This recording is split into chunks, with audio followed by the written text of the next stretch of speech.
नमस्कार दोस्तों, respect knowledge में आपका स्वागत है। आज हम चर्चा करते हैं करंट अफेयर के बारे में। तो पहला क्वेश्चन है, हाल ही में किस देश ने 18 साल से छोटी लड़की के विवाह पर कानून बनाकर प्रतिबंध लगाने की घोषणा की है? Option A Nepal, option B Philippines, option C चीन, ऑप्शन डी पाकिस्तान। तो इसमें आपका आंसर सही होगा फिलीपींस। फिलीपींस देश ने नाबालिग लड़की यदि शादी करती है तो कानून बनाया है, जिसके तहत 12 वर्ष की माँ बाप को जेल हो सकती हैं। उस फैक्ट को हम आगे पढ़ते हैं। या फिलीपींस का फैक्ट, फिलीपींस सरकार ने कानून बनाकर बाल विवाह पर पाबंदी लगा दी है। बाल विवाह पर रोक लगाने वाला कानून 6 जनवरी 2022 से प्रभावी हो गया है। अब 18 साल से छोटी लड़की की शादी करने पर माँ बाप को 12 साल की जेल हो सकती है। बता दें कि फिलीपींस में अब तक हर 6 में से एक लड़की की शादी 18 साल की उम्र से पहले ही कर दी जाती थी। संयुक्त राष्ट्र बाल कोष यूनिसेफ के आंकड़ों के अनुसार नाबालिग लड़कियों की शादी करने के मामले में दुनिया भर के देशों में फिलीपींस के 12वें स्थान पर हैं। यदि आप दोस्तों स्क्रीनशॉट लेना चाहते हैं तो यदि स्क्रीनशॉट ले सकते हैं। स्क्रीनशॉट लेने के बाद में यदि ले लिया हो तो नेक्स्ट क्वेश्चन की ओर चलते हैं। नेक्स्ट क्वेश्चन है, आरबीआई के किस पूर्व गवर्नर को Asian infrastructure investment bank AIIB का उपाध्यक्ष नियुक्त किया गया है? यानी option A Urjit Patel, option B Raghuram Rajan, option D Arvind Subramanian, option D Manmohan Singh. इसमें आपका आंसर सही होगा उर्जित पटेल। उर्जित पटेल को उपाध्यक्ष नियुक्त किया गया है एआईआईबी का। यदि उर्जित पटेल के बारे में कुछ फैक्ट जानते हैं। भारतीय रिजर्व बैंक आरबीआई के पूर्व गवर्नर उर्जित पटेल को बीजिंग चीन स्थित बहुउद्देशीय वित्त संस्थान Asian infrastructure investment bank AIIB का उपाध्यक्ष नियुक्त किया गया है। उर्जित पटेल ने 5 सितंबर 2016 को रिजर्व बैंक के 24वें गवर्नर पद को संभाला था। उन्होंने रघुराम राजन का स्थान लिया था। उन्होंने दिसंबर 2018 में व्यक्तिगत कारणों से गवर्नर पद से इस्तीफा दे दिया था। वे गवर्नर बनने से पहले केंद्रीय बैंक के डिप्टी गवर्नर थे और उनके पास मौद्रिक नीति का विभाग का प्रभार था। यदि दोस्तों आप स्क्रीनशॉट लेना चाहते हैं तो स्क्रीनशॉट ले सकते हैं। ले लिया हो तो आगे बढ़ जाते हैं। विश्व हिंदी दिवस निम्न में से किस दिन मनाया जाता है? वर्ल्ड हिंदी डे कब मनाया जाता है? Option A 12 March, option B 20 अगस्त, ऑप्शन सी 10 जनवरी, ऑप्शन डी 15 मई। तो इसमें आपका आंसर सही होगा 10 जनवरी। 10 जनवरी को हिंदी दिवस मनाया जाता है।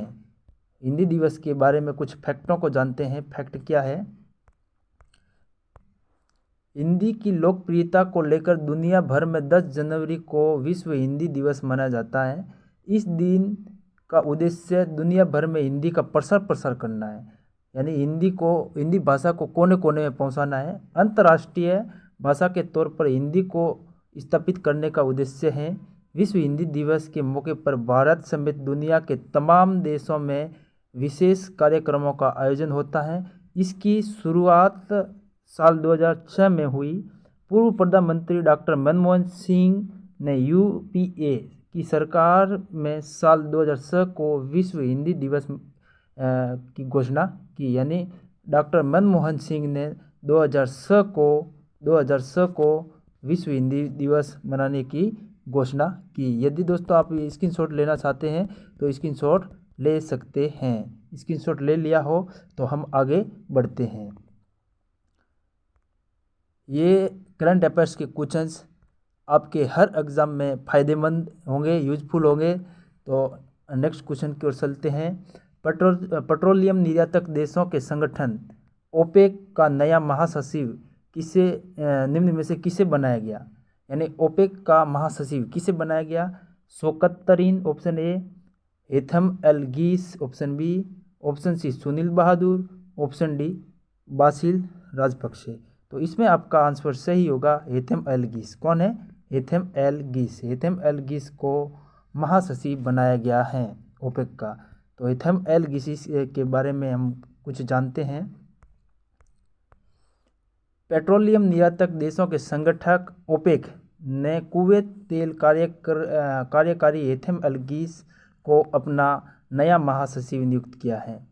क्योंकि कोरोना वायरस महामारी से हल्की रिकवरी के बीच तेल की मांग में सुधार जारी है।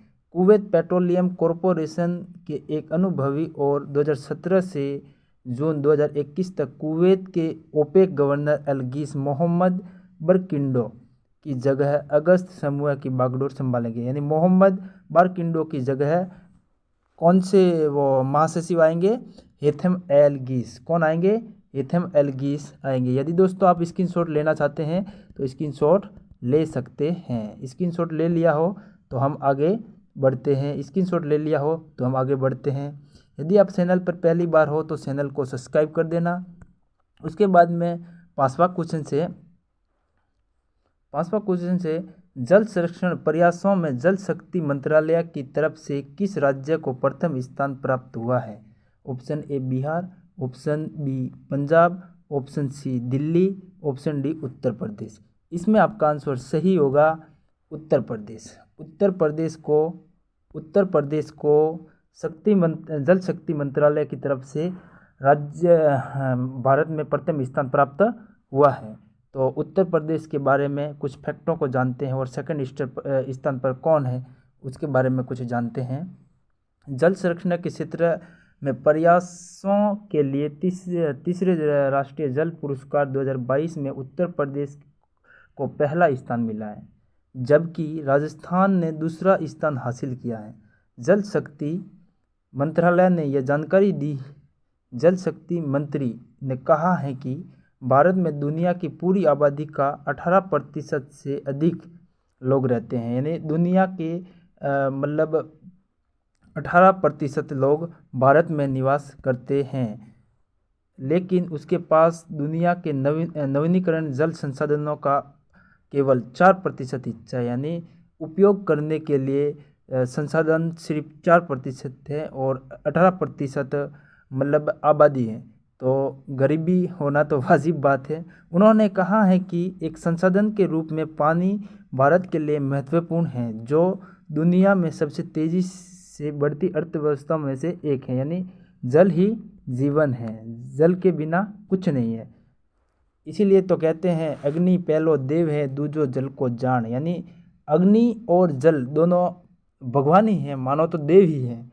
यदि आपको वीडियो पसंद आता है तो लाइक कर देना, चैनल पर पहली बार तो सब्सक्राइब कर देना। यदि आप स्क्रीनशॉट लेना चाहते हैं तो स्क्रीनशॉट ले सकते हैं। मैं इस मार्क को हटा लेता हूँ। स्क्रीनशॉट यदि ले लिया हो तो हम आगे बढ़ते हैं। 6वां क्वेश्चन है,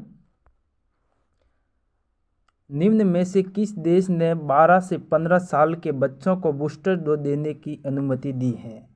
option A America, option B Bharat, option C Nepal, option D Bangladesh.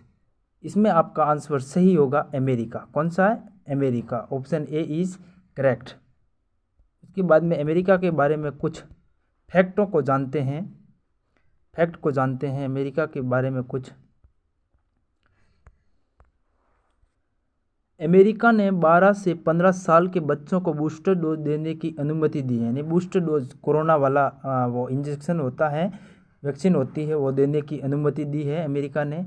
इस बात की जानकारी राष्ट्रपति जो बाइडेन ने दी। यानी अमेरिका का राष्ट्रपति कौन है? जो बाइडेन ने अनुमति दी है। उन्होंने बताया कि FDA ने अब 12 साल से 15 साल के उम्र के बच्चों के लिए बूस्टर डोज की अनुमति दी है।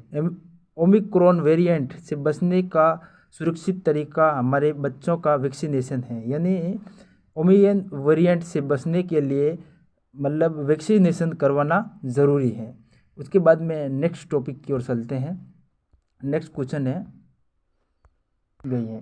खेलो इंडिया 2023 की मेज़बानी निम्न में से किस राज्य को सौंपी गई है? Option A Bihar, option B Madhya Pradesh, option C Tamil Nadu, option D Jharkhand. तो इसमें आपका आंसर सही होगा option B Madhya Pradesh. Madhya Pradesh is correct. Khelo India 2023 की मेज़बानी निम्न में से मध्य प्रदेश को सौंपी गई है। मेज़बानी किसको सौंपी गई है? मध्य प्रदेश। मध्य प्रदेश के कुछ फैक्टों को जानते हैं। मध्य प्रदेश खेलो इंडिया यूथ गेम 2022-23 की मेज़बानी मिली है। राज्य सरकार ने इस गेम के आयोजन सहित अन्य खेल गतिविधियों के लिए 215 करोड़ का बजट स्वीकृत किया है। यानी खेलो इंडिया यूथ गेम के लिए 215 करोड़ का योगदान दिया है, बजट स्वीकृत किया है। मुख्यमंत्री शिवराज सिंह चौहान की अध्यक्षता में भोपाल में हुई मंत्रिपरिषद की बैठक में खेलो इंडिया योजना के तहत 3 वर्षों के लिए 215 करोड़ 53 लाख रुपए की नीतिगत और सैद्धांतिक स्वीकृति दी गई है। खेलो इंडिया यूथ गेम्स का उद्देश्य देश के युवाओं के बीच खेल की संस्कृति को बनाए रखना है। यदि आप स्क्रीनशॉट लेना चाहते हैं तो मैं इन मार्कर को हटा देता हूं। यदि आपने स्क्रीनशॉट लिया हो तो हम आगे बढ़ते हैं। आगे नेक्स्ट क्वेश्चन है 8वां क्वेश्चन से भारतीय प्रवासी दिवस निम्न में से किस दिन मनाया जाता है? यानी भारतीय प्रवासी दिवस कब मनाया जाता है? Option A 12 March, option B 20 मई, option C 25 October, option D 9 जनवरी। इसमें आपका आंसर सही होगा 9 जनवरी। Option D is correct. 9 जनवरी को भारतीय प्रवासी दिवस मनाया जाता है।